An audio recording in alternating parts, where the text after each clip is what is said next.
Alrighty, ladies and gentlemen. So, what I want to do right now is I want to go ahead and go over the Andrew Jackson CRQ. Just kind of give you the couple answers and hopefully have it make sense to you so that you understand why the answers were the answers and what the answers were and stuff like that.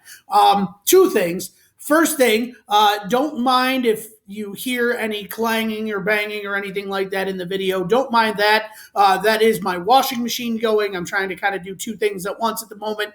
So don't worry about any clanging and banging or anything like that or any extra noises that you might hear.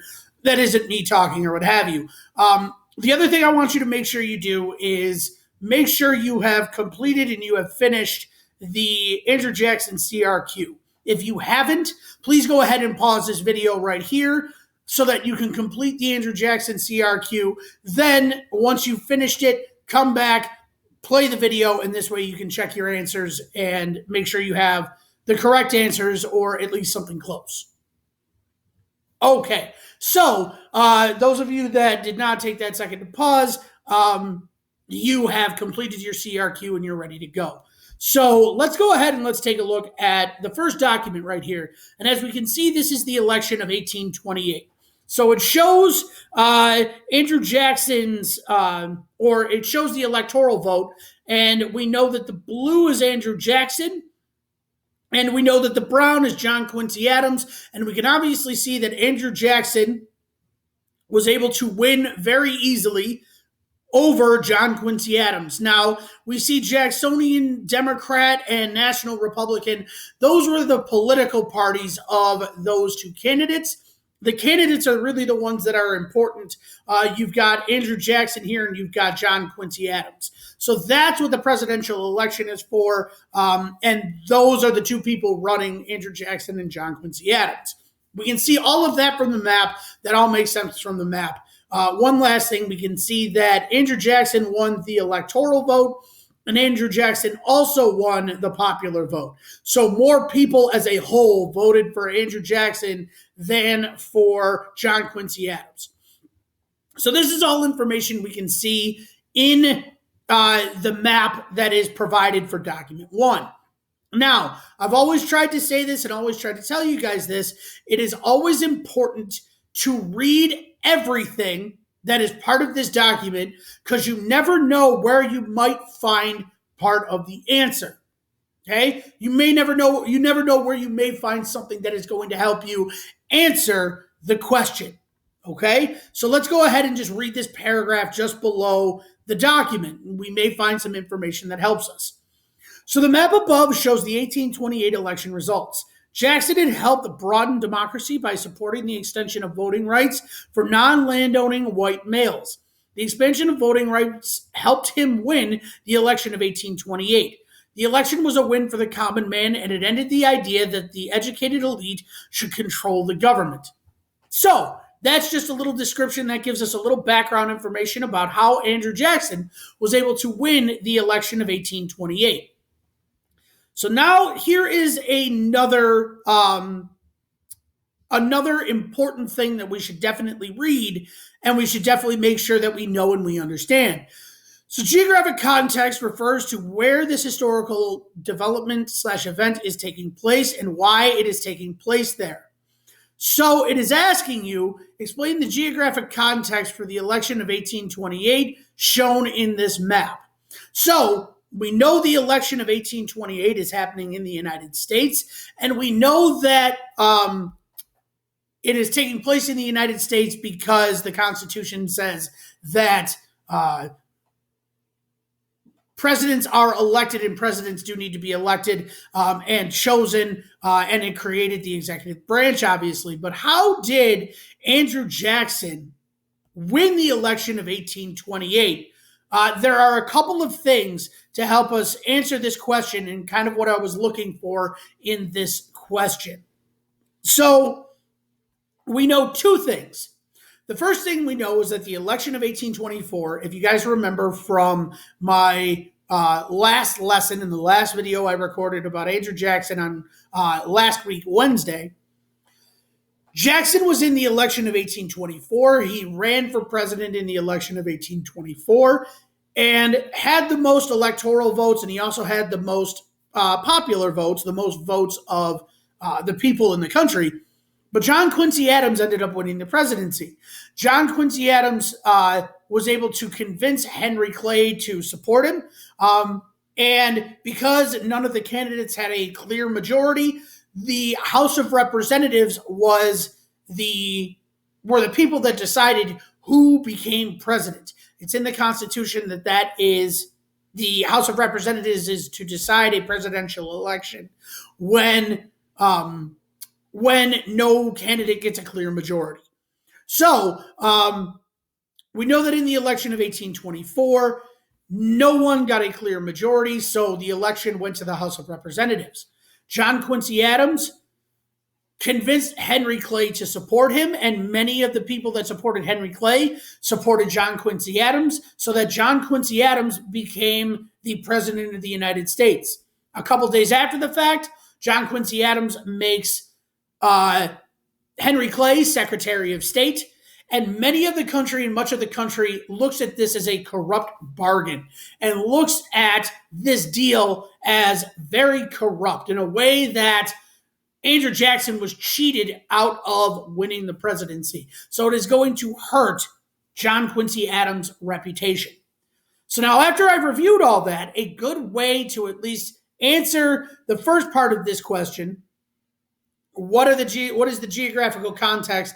Why did the election of 1828 end up this way? Why did it happen this way? So one of the reasons that it happened this way was because that John Quincy Adams made a corrupt bargain with Henry Clay, which hurt his reputation, which hurt his chances of getting reelected to the presidency for a second term. So that's the first sentence you can say, and that's the first reason you can give for the geographic context for the election of 1828. There is another reason, and you will actually find this reason in this description right here. When it says Jackson had helped broaden democracy by supporting the extension of voting rights for non-land owning white males. The expansion of voting rights helped him win the election of 1828. So not only was it the fact that John Quincy Adams had made a corrupt bargain and hurt his reputation, but also Andrew Jackson helped broaden democracy by supporting the extension of voting rights for non-landowning white males. The expansion of voting rights helped him win the election of 1828.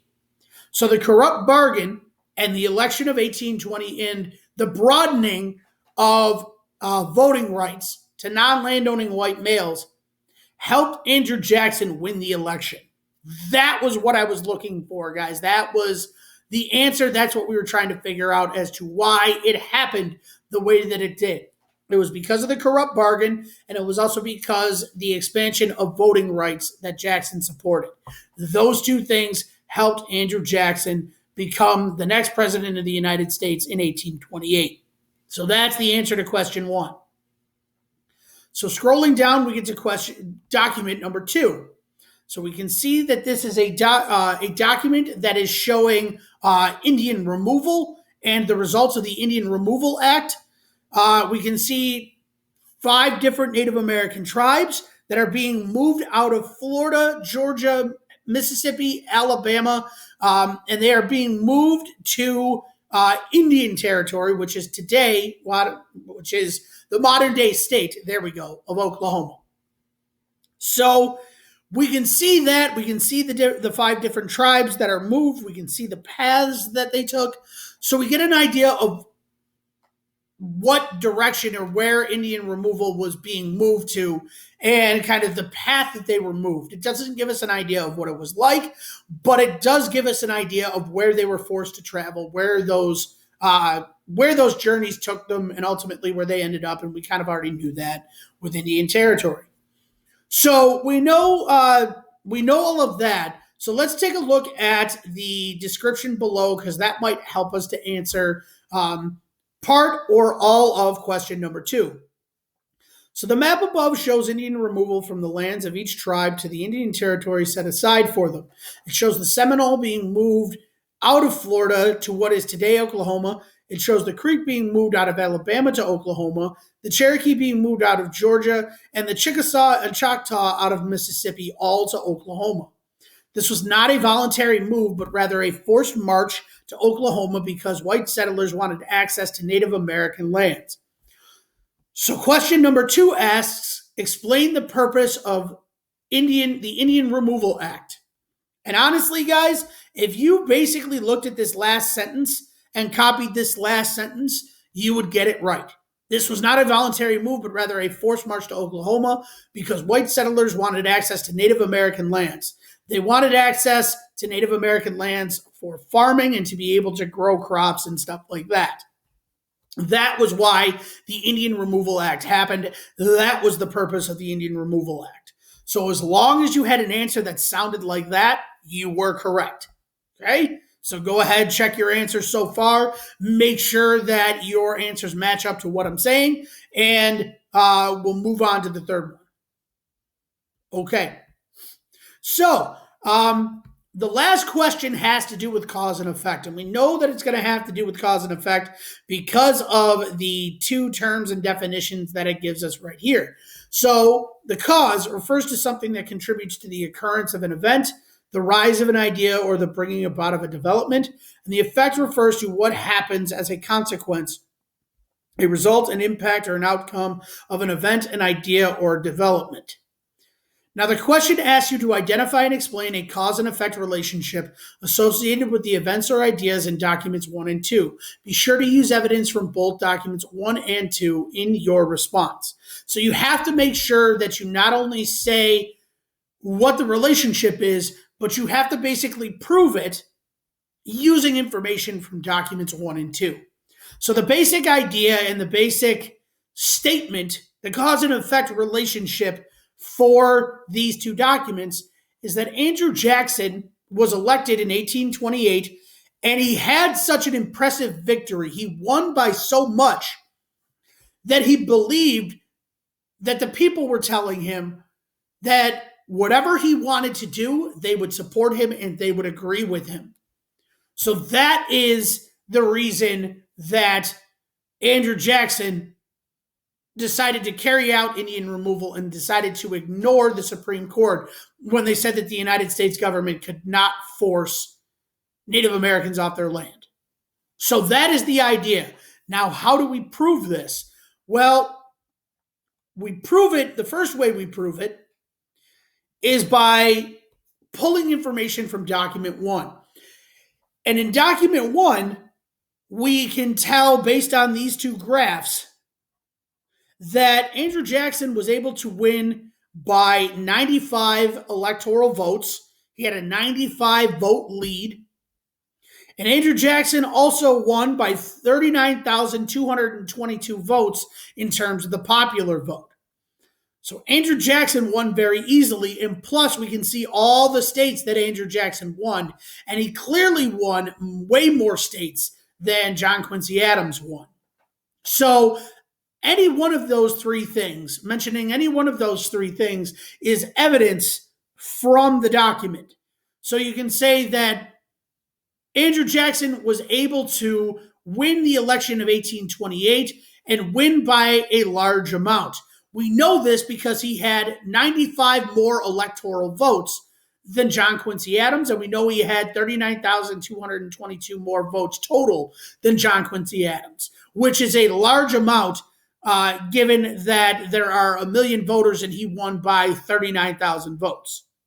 So that's one thing you can say. And you can make sure you mention and make sure you reference and say in document 1, we see Andrew Jackson won by 95 electoral votes, and he won by 39,222 votes altogether out of the 1,155,350 votes. So that's how you reference the document from document 1. So the first part of the answer would be that the cause is the fact that Andrew Jackson won the election of 1828. And he won by such a large margin. The effect, and we have to go to document 2 to pull up the effect. The effect of the election of 1828 was the belief that Andrew Jackson had that the people supported any of the decisions he made. And he believed that because of those 95 electoral votes, because of those 39,000 popular votes, because he had beaten John Quincy Adams so easily. So as a result of that, Andrew Jackson decided that he wanted to move Native Americans off their land so that white farmers and white settlers could grow crops in the areas that they wanted to move to and that the Native Americans were occupying, that they were living in. Okay? So, as we can see in document 2, the Indian Removal Act is forcing the Choctaw, the Chickasaw, the Cherokee, the Seminole, and the Creek to move from their lands that they had lived on for centuries and forcing them to move to Indian territory so that white settlers can move to that land. If Andrew Jackson had not taken and won the election of 1828 by such a large amount, he might not have passed the Indian Removal Act and forced Native Americans off their land. That is the cause and effect relationship.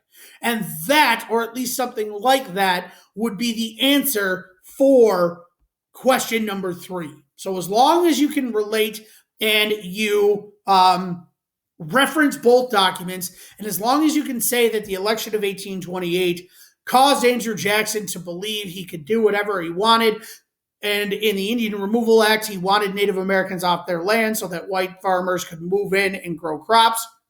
So he forced them off. You are all set. You have answered this question correctly. You have answered this question completely. I hope that helps, guys. I hope that makes sense. If you are confused, if you are lost, if that doesn't make sense, please either email me or better yet, if you really would like to get an answer very quickly, make sure you click on the link that I shared with you guys on Google Classroom. That will allow you to hop into that Google Meets meeting so that you can ask your questions and you can talk to me and you can get an answer quickly and in real time.